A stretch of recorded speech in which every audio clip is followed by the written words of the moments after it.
Welcome, Thunderbird Nation, to the Thunderbird Coaches Show. I'm your host, Jon Smith. With me today in the studio, head football coach DeLane Fitzgerald and our man, Isaiah Wood. And welcome, gentlemen. Thanks for having us. Yeah, you bet. Thanks for being here. We had Senior Day on Saturday. That's a time for retrospection, looking back on a great career. Isaiah, we're going to get your thoughts on that here in a second. But, Coach, let's start the show off real quick with the list of those seniors, and let's just go down the list and recognize them here on the show for the abilities and the talents they brought to the team over the last few years. Yeah, our 12 seniors that have now played their last home game and have 2 games left to play in their college career: Justin Miller, Isaiah Wooden, Tim Patrick, Ethan Bolingbrook, Landon Freeman, Robert Horsey, Aubrey Nelms, Aaron Romero, Cody Coleman, Jordan Washington, A.J. Felton, and Julian Sanderlin. Played their last home game on Saturday. Got 2 games left to go, and John, the 12 young men that I just reeled off have meant a bunch to our football program, meant a lot to our university and to our town as a whole. Yeah. Some of those names have been here for a long time. Some are just transferred in, but I think each one uniquely kind of impacted the culture of the team. Isaiah, you're one of those guys on there. Yes, sir. Tell us a little bit how it felt last home game, laced them up for one last ride at home. It felt good. Felt like in high school, to be honest with you. It felt like in high school. My parents were there, had my wife there as well, and it was just cool, like being awarded for all the things that I've achieved, in college. And it's just crazy that it's coming to an end. Yeah. And that was the last home game, but I'm happy how we went out. I'm happy the result. Good game. Yeah, overall. you got the dub for all the seniors and for the fans.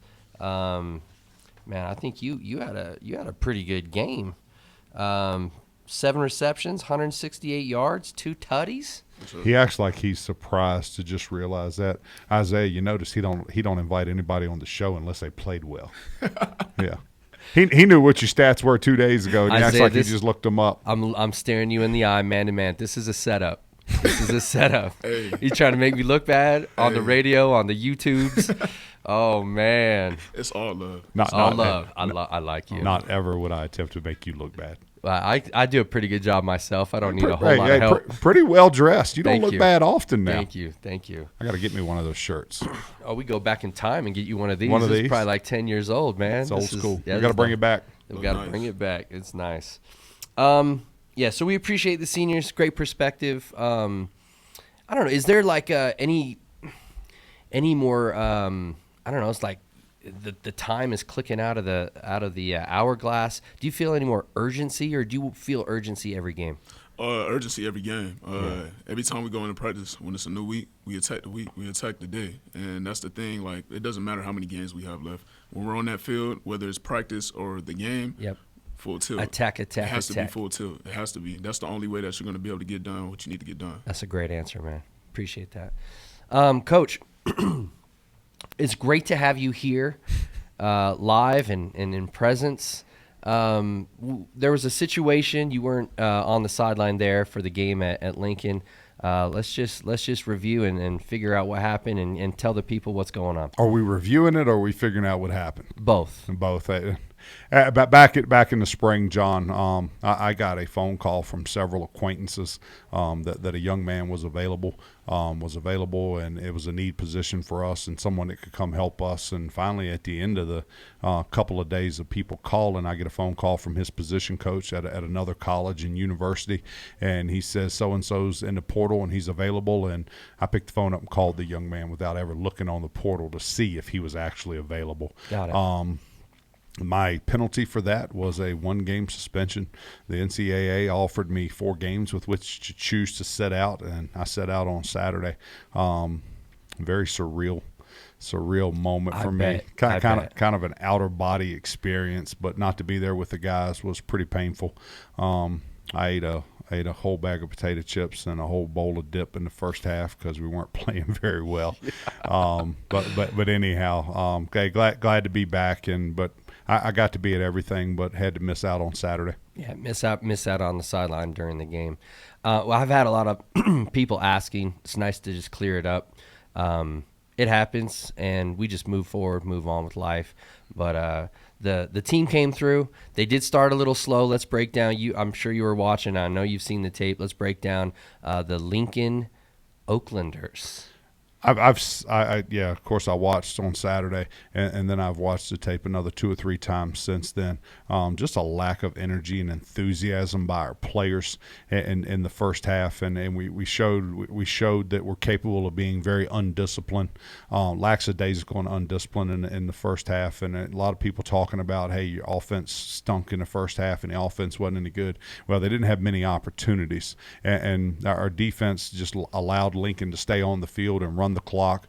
John, to the tune of a 15-minute second quarter, Lincoln had the football over 12 minutes of the 15 minutes, and our offense still managed to score. But just not a very good. I want to sum it up and then move on. Not a first half that our football program's not proud of. We're capable of playing a lot better and a lot more efficient than we did on Saturday. Went in at halftime, and Coach McClure and Coach Smith gave a pep talk to the players that I'm sure was pretty colorful and spirited. The young men came out in the second half and played well, played with a lot more energy on offense and defense. We didn't give up another score defensively. Our offense scored 28 points in that second half, some big passes to Isaiah. So we got on track throwing the football, and then we ran the football a lot better in the second half than we did in the first. Yeah, I was actually a little surprised. Now, for those of you that weren't there, Lincoln University is not a small football team at all their positions. I mean, they have some pretty good size to them. They had a safety that could really play. I thought their quarterback actually played pretty well for the situation that he was in. But, man, they have their left tackle's like a Philistine, dude. He's like 7 feet tall, man. We would take 4 or 5 players on their offense and 4 or 5 on their defense right now. Yeah, we'd take them. They'd be good players. The running back's player. Yes. Running back's player, and out of high school, we went to North Dakota State, and it didn't work out for him at North Dakota State, but everybody knows they don't recruit bad players. Right. A good football player. Quarterback played better than he usually plays. Their offensive line opened up some holes in the run game, and then they've got some wide receivers that are more than serviceable. Flip over on the defense, and the defensive end's a player. We said that last week. When he's unblocked or when the play's extended, he becomes really athletic, does some things there. The middle linebacker led them in tackles on Saturday, but a good football player. And then that safety that we talked, that they have a safety and a corner. The corner was a lot better on Saturday than I thought he was watching film last week, but the corner did a nice job. Came to play, and I'm not going to sit here and gas up the opposition here, but for the fact that they don't play at home, they're on the road back to back the whole season. They came out and played hard. I was shocked isn't the word, but I just tip my cap to some of those guys that came out in a really difficult situation to play on a team that has no home games, and to come and play as hard as they did after all the travel they've done in this season. I just tip my cap to them. I just mad respect for that. So good anyway, good football team. Yeah. I was a little surprised, but players' perspective. You feel coach said you guys came out flat. What did it feel like not having the head coach there? You had what was the coach dynamic? If you're not there, who did you put in your place to kind of call the shots? So you were asking him a question. Sorry, I did. On me. I will come back to you, Isaiah. I was going to enjoy not answering the question. Yeah, Shea McClure made the head coaching decisions in the first half, and then Darius Smith made them in the second half. But both of them have been head coaches at the Division II level, but they've been head coaches in the past, so they understand right from wrong and what to do and what not to do. And then they are also 2 of our top special teams coaches. Those 2 and me split the special teams up, so they're not calling offense and defensive plays, so it takes some stuff off of their plate and they can make good decisions. Got it. But they held it down on Saturday. Okay, appreciate that. Isaiah, you go in, it's a little flat, you're down 6-zip. Mm-hmm. Like, did you look around and say, what is going on in that first half? Of course, yeah. Obviously, it was different not having Coach Fitzgerald with us, having him on the sideline, that extra push. Did you miss me? Of course.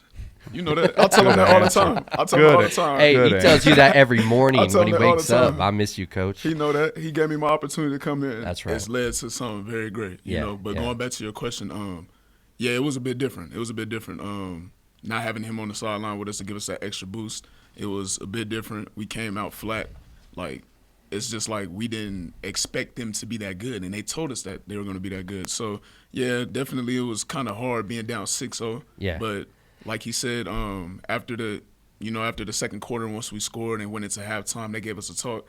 Everything was up after that. Okay, what was it like in the halftime locker room? Oh, wow. Yeah, I mean, like, were you looking around saying, hey, let's go, what's going on? Was it quiet, or did Darius come in and say, hey, it's time to ride, guys? Oh, yeah. So once we came in after the second quarter, everybody went straight to the training room. Everybody went straight to the training room, and, we already had momentum going because we scored off of that drive. Yep. So, he came in there and he let us know, like, hey, we told y'all they were going to have good players. Pick it up. Stop sleepwalking. Mm-hmm. Everybody looked at each other immediately around the room and was like, I got your back. I got your back. I got your back. Let's go. John, the hardest thing to do as a coaching staff is to motivate young men when you've beaten them badly the year before. Yeah. We handled them soundly in 2022, yes. And then trying to get our guys to buy into the fact you're not playing the same team. It's a different team from year to year, and they're a pretty good football team this year. Yeah, and you kind of have a false expectation until you get smacked in the mouth a little bit, and then you wake up and you move on. And you guys handle business in the second half, yes, 28-zip. Obviously, a really good second half. So anything else you guys want to talk about the Lincoln Oaklanders? Let's put it to bed. Okay. She done. She to bed. Actually, during the game, this is a true statement. After the game and not during the game, but right after the game, everyone's still kind of on the sideline. There's families come out, meet their players, hang out, take some pictures, and talking to a couple spectators, and they're down. They come shake my hand, say they like the show. How's it going? Where's Coach? That's kind of the conversations I was having. And then one said, hey, we're going over to the Warehouse Bar Plus Kitchen. You coming? And so, look, I just want Reggie to know that that's back-to-back games that people from out of town came in and said, hey, we got to roll over the Warehouse Bar Plus Kitchen. It's a great place to have a drink, have some food, enjoy yourself, and be part of the Cedar City atmosphere. Friendly staff there, phenomenal food. Their fries are the best in town, I think.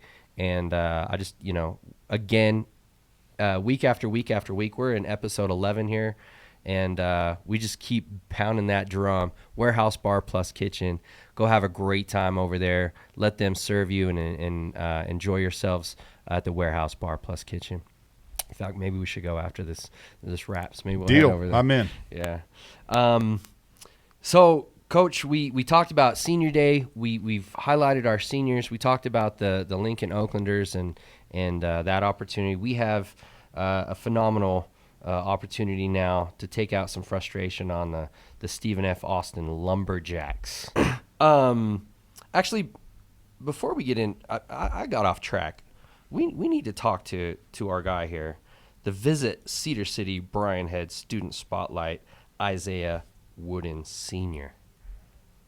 Let's we have you on the show once a year. We had you on last year. We're going to ask you a few different questions now, but man, introduce yourself. Where are you from? I know where you're from, but the people need to know a little bit about yourself, your family, and then we'll start asking some questions. Highlight your student activity here at Southern Utah. Got it.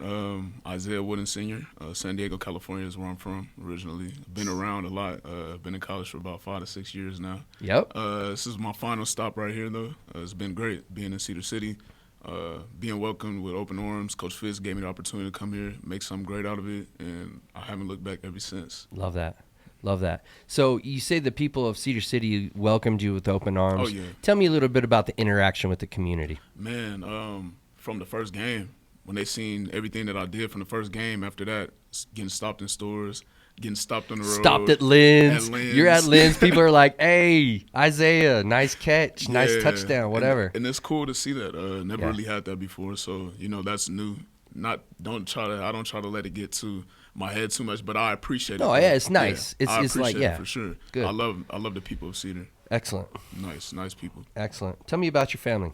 Okay, yeah. Well, I'm married. Been married for a year now. Last time I came on here, I told you guys a little bit about my wife, but Honesty, yeah, right? Honesty Wooden. Yeah, she's a beautiful woman. Coolest name somebody ever. I appreciate that. Yeah, somebody that holds me down, keeps me grounded for sure. Yeah. And I mean, I wouldn't be here without her. I have my parents as well in San Diego, California, about 6 to 7 hours away. Yep. They come up every once in a while. So I saw him at the game. On Saturday. Yeah, so it's cool to have that type of distance between us. It's not that far, so they could come up whenever and just man. My family is the main thing. That's why I do all this. That's why you do it. That's why I do everything that I do. Cool. Yeah. Let's talk about your student time here. Coming to school at SUU. What was your major? Are you graduated? Give us where you're at in scholastics. So I'm a communications major. I did walk in the springtime, but I'm still finishing up a couple classes to get my degree. Isaiah's working on a very, very important math class right now. Yes, sir. Shout out to all the math professors. Yes. Somebody throw Isaiah a bone. Man, hey, I'm telling you. Everybody needs a little help. Everybody need a little help. Yeah. But I mean, that'll be amazing. That'd be a lot of help. That'd be amazing. But no, I've been doing the good things, going to tutoring. They've helped me out, get all that stuff situated. So it's been pretty good. Excellent. So far, it's been pretty good. So I'll be graduated officially in December. Excellent. So yeah, I mean, school here has been amazing. I had a great professor last year, Hayden Coombs. Man, shout out to Hayden. Like literally, shout out to Hayden. Let's go, Hayden. That's back-to-back weeks. Yeah, like Hayden helped out a lot, and not even just the fact that I was an athlete, but he understood everything that that we went through. And just he was a great professor. Yeah, all the information that I got from him. We're gonna have to bring Hayden Coombs on the show one of these times. Gonna have to be a guest. Yeah, we'll do that. Hey, Noah. There's a lot to be proud about. Mm-hmm. For you and your education and your athletic struggles and life struggles. I mean, everyone has something, right? Yeah. And you've been through it, and you've had some adversity and been able to come out on the other side, and that's just great. Tell us a little bit about what do you want to do going forward? We've got football. That's now. Yep. Football's now. And maybe even football a little bit in the future. Mm-hmm. But tell us, when football ends, what do you want to do? Well, when football ends, obviously the main thing that I'm trying to set myself up and my family up with is just generational wealth. So getting this degree is going to work out a lot. It'll help me be able to get a lot of different jobs, a lot of different opportunities. Sure. And I want to be somebody that's like a sportscaster, somebody that, interviews people. I already have a podcast myself. Oh, let's go. But the thing is that I still need different things to, make that work more like I wanted to be more successful. What's the name of the podcast? It's really just what is it? Trials and Tribulations podcast. Trials and Tribulations podcast. Yeah. So everybody out there that's listening, go check out the Trials and Tribulations podcast. Mm-hmm. Give our guy a follow. Sir. Yeah, I love it. Right on, man. Well, anything else? Like, this is you got the mic. You've been here a couple years now. You really helped transform, a program that was struggling into one that we got a really bright future. Anything you want to tell the people out there? You got the mic. Not last thoughts. Yeah, we got two real two important games, but maybe the last time at the microphone here on the show. Just want to say I appreciate everything that you guys have done. Yeah. Coming out, all the fans throughout. Whichever weather it is, we played in wind, played in rain, lightning. All types of stuff, lightning, and it's been delayed, and the fans have still been there. Yeah. You know what I mean? So I want to appreciate them. Of course, appreciate the coaches for allowing me to have this opportunity. Coach Fitz here. Like I said, I was working at SeaWorld about 2 years ago now. You know what I mean? So like, being here and being in this position, obviously to have the ability and the goal, to go to the next level and play and stuff like that, and opportunity. It's a blessing. I wouldn't change it for the world, and I appreciate everybody that's giving me this opportunity. That's cool, man. Isaiah Wooden's love letter to Cedar City. That's awesome, man. We appreciate you. I appreciate you as well. The love comes straight back to you. All right. That was Isaiah Wooden, ladies and gentlemen. Great young man.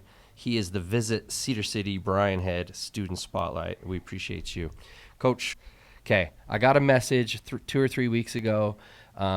I don't know if they were making fun of me about the whole Austin P. Governor thing. When I knew all about the governor, they said, hey, we want a rundown on Stephen F. Austin. So give me 1 minute. I'm going to talk about Stephen F. Austin and who he is, and I'm going to appease one of our viewers here. So Stephen F. Austin, the father of Texas.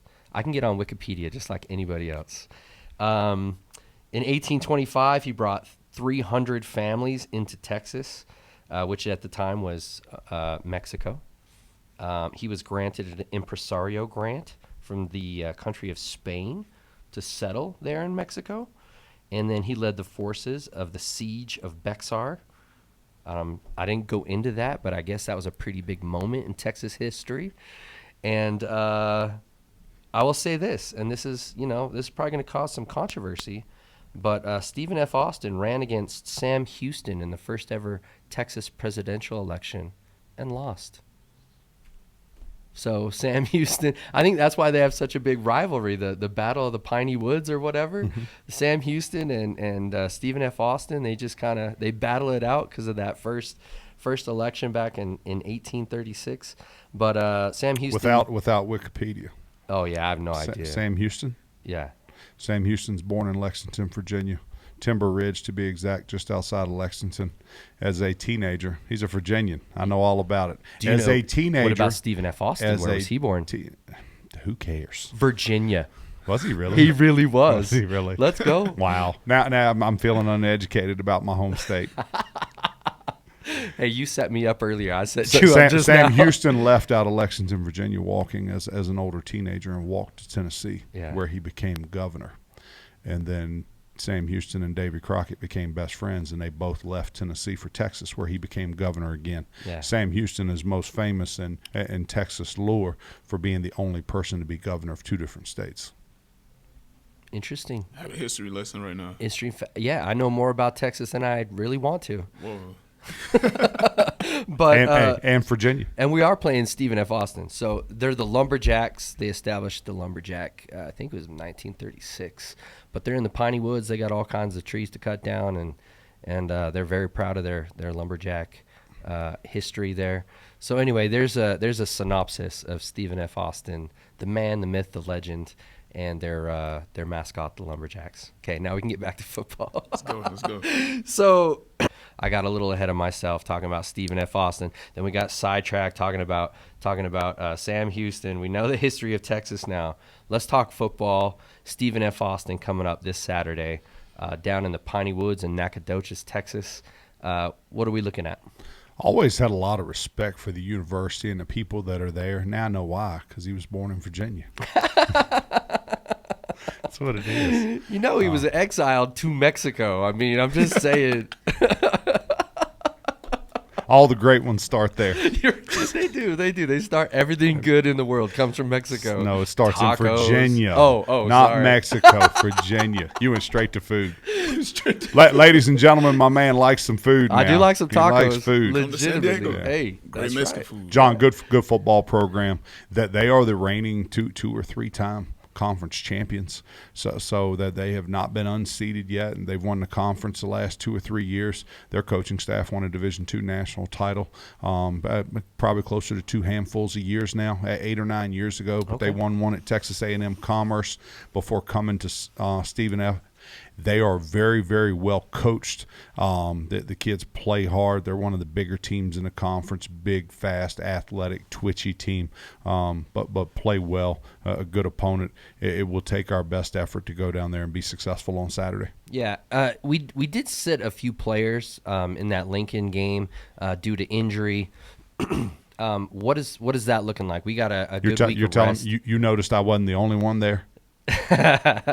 Well, you were certainly the loudest that wasn't there, but we were able to rest a couple of difference makers. They'll all be back this week and ready to go for the stretch run. Okay, great. Everybody's back. They're all back. Excellent. What type of football does Stephen F. Austin play? I mean, we're not going to. You will never give us the game plan. I get that, but what are we going up against? What have you seen on tape? One of the better offensive teams in the conference, averaging about 31 points per game right now. John, they run the football better than most of the other teams in the conference. They run the football like I'd like to run the football here. Okay. But do a nice job running the football. Got a transfer quarterback who played at the University of Tennessee and does a nice job with their offense.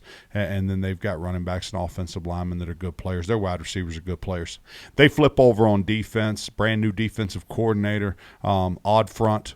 and they're an odd front about 80% of the snaps. They'll give you some even 2 out of 10 snaps, but it's a lot of odd. 3 really good players up front, defensive linemen. Their linebackers are very active and do a nice job. Got a redshirt freshman playing outside backer that's twitchy and really good with his inside move and going to give us some problems there. But they got players that are pretty good. They are the best, maybe not, they are in the top of the conference for pass defense. They make it really hard to throw the football on them, but they've got DBs and outside backers that run around and make plays in the pass game. Flip it over, they have the best specialist in the conference. Their punter kicker is a dude, and he's been there for a couple of years, and he was the best punter kicker last year in the conference. He's still there, best punt team in the conference. So I'm the lead coach on punt return. We've got our work cut out for us to be able to make a difference and to be able to win our punt return battles this week. Yeah, special teams seems to be an important emphasis here this season, and then especially going into these last couple games. We've been a little better than serviceable the last two weeks on special teams, and got to keep building on that and keep getting better there. Yeah, the 3 phases and sometimes special special teams gets overlooked by the fans, but I mean there's a lot of snaps. It gets overlooked by the players, Yeah. which causes good teams not to be good, and it's caused us some problems this year. John, if we just chart, and you and I have talked about this before, if we just chart the yards back and forth in a game, special teams is about 62% of the yardage. Yeah. So people go, hey, it's 1/3 of the game. No, it's closer to 2/3 of the game. Yeah. But it is a lot of yardage back and forth that goes back and forth, and the team that wins that yardage battle on special teams has a better shot at winning the game than if they don't. Yeah, you just got to give yourself opportunities, and that's a big opportunity waiting to happen. We've got Justin Miller's playing well. Our quarterback, our O-line we mentioned last week, starting to run the football a little bit. How do you feel the team has progressed from the beginning of the year now to what is this, week 10?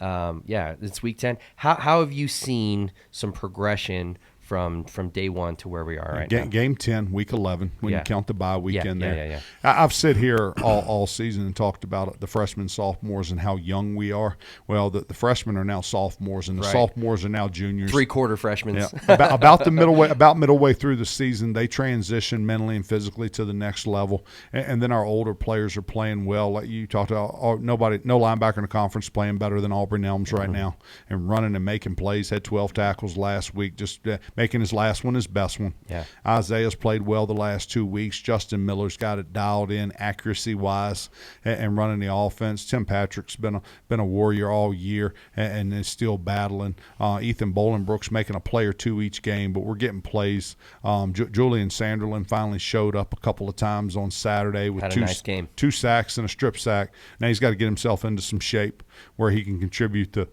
last 2 weeks of the game. Robert Horsey has been as good or better than any defensive lineman in the conference all year. John, when was the last time you saw a nose guard? He's going to finish the season with 50-plus tackles at nose guard. Gets like doubled on 4 every sacks. play. Yeah. Done a really nice job. And then the 2 unsung heroes, maybe our team, A.J. Felton and Jordan Washington, very, very underrated at the corner position. But they've held it down out there and done what's best for them and what's best for our football program all year. Been very selfless, but those 2 have done a nice job. And I'm sure I might have left a senior out of there that's been a major contributor, but those guys that I named have helped us be successful this fall and put us in a position to do something in the next 2 weeks that hadn't been done a lot here. Which is? John, they've been playing Division I football here for 33 years, and they've had 9 winning seasons.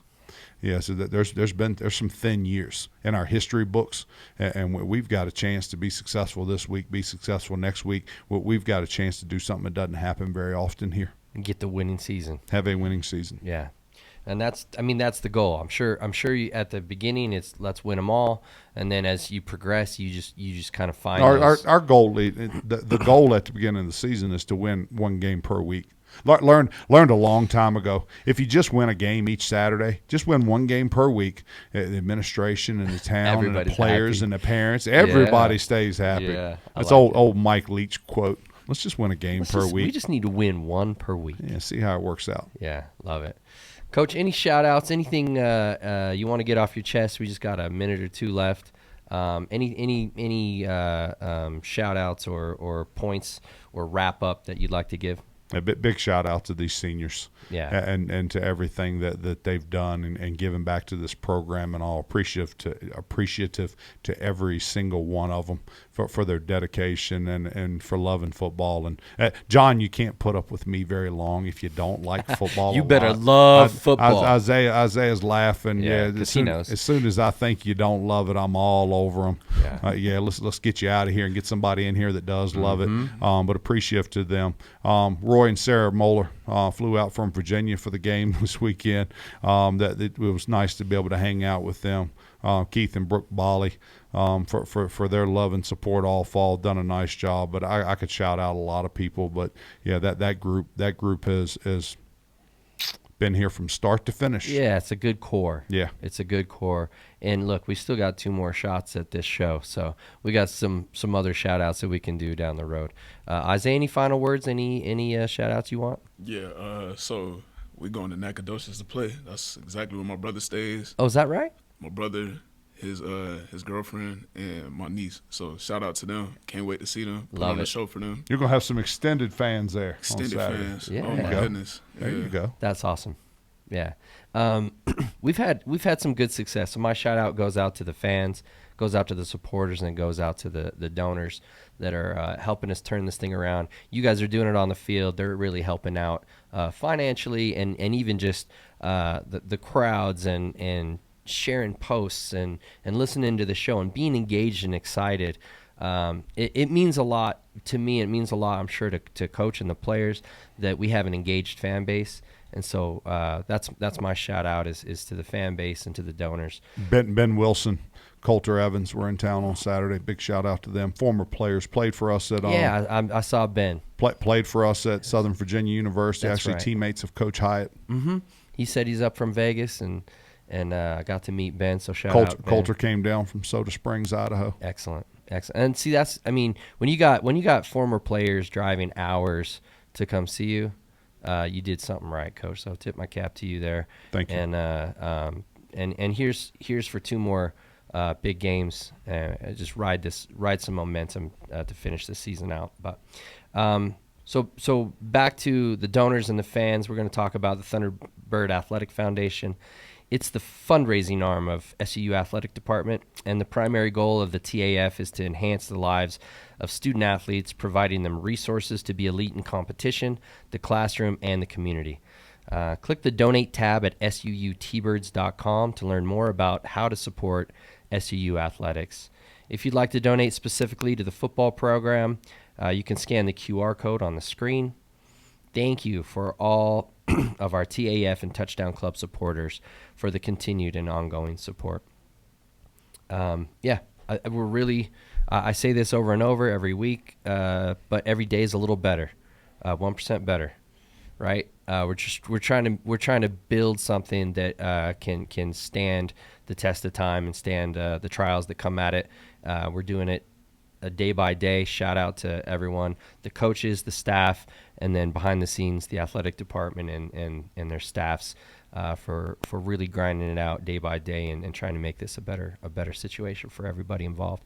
So, Coach Isaiah Wooden, Coach DeLane Fitzgerald, I'm Jon Smith signing off. Go T-Birds. Go Thunderbirds. Go T-Birds.